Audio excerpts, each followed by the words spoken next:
Hello everybody, today I'm going to talk to you about how to make Southern style fried chicken in the Pampered Chef cast iron skillets. So here is the 12-inch skillet which we're going to use today, and depending on how much chicken you're going to fry and whether you're going to do boneless or bone-in, that will determine how much cooking oil that you're going to put in your pan.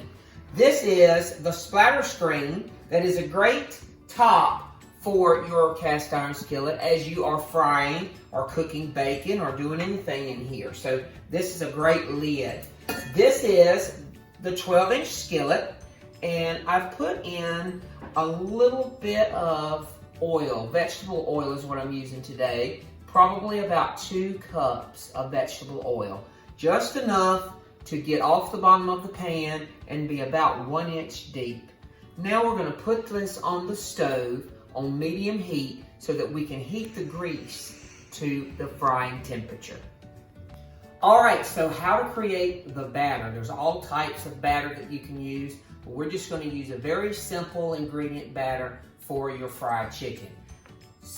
We're going to use all-purpose flour and a little bit of salt and pepper mixed in the flour. Now make sure to use all-purpose and not self-rising because we don't want to have exploding chicken, okay? And then for the actual binder, we're going to use milk, 1 cup of milk, 1 egg, and some Texas Pete hot sauce. And yes, this is good even for those that don't like hot sauce. This is very good in your fried chicken.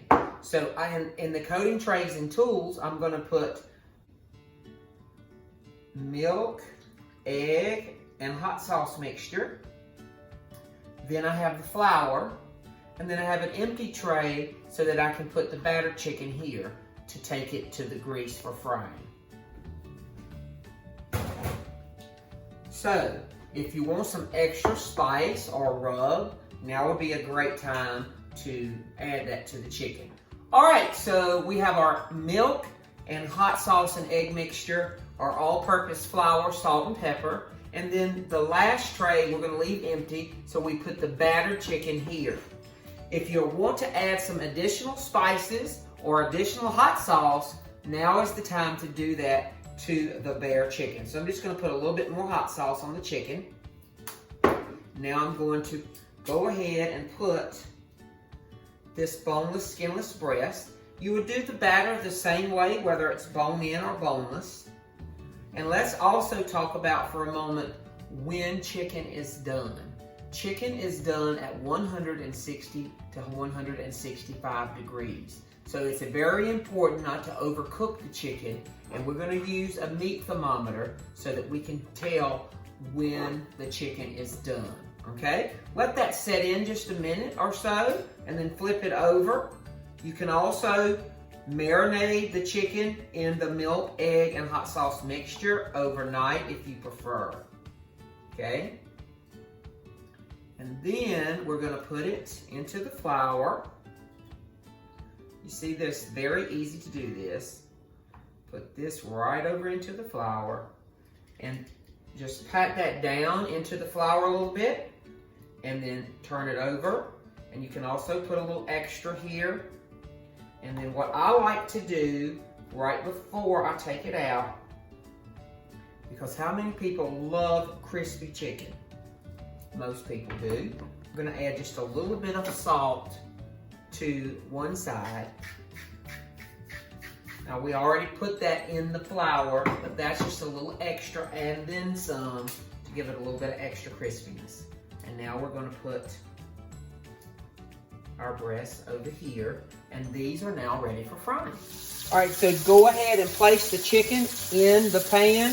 As you can see, as soon as it starts to turn brown, we're going to let it fry for just a couple of minutes, and then we're going to flip it over.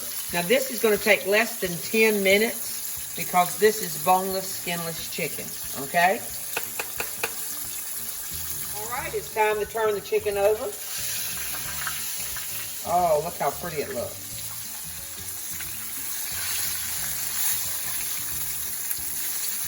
There we go.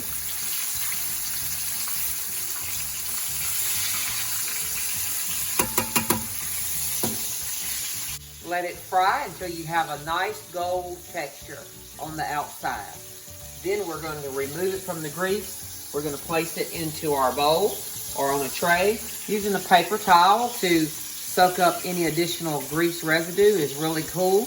And then we're going to check the temperature. We do need to let the meat rest for about 2 minutes before checking the temperature to make sure. Okay, so you want to make sure that your chicken is a golden brown, just like you see here. Let that fry again. It's only taking about 4 minutes on each side. Make sure we're at least 160 to 165 degrees. And our chicken will be tender, it will be juicy, and it'll be crispy, crunchy on the outside. Look at how beautiful our chicken is turning out. All right, it's time to get the chicken out. That's what it looks like. Wow. Let it rest and let's check the temperature. Our temperature is 160. Our chicken is done. Wow, look how good the chicken turned out. I can't wait to eat it. If you've had a good time today and you've enjoyed this video, make sure to give me a thumbs up. Don't forget to click the notifications bell and subscribe to my channel for more videos like this one today. Bye-bye now.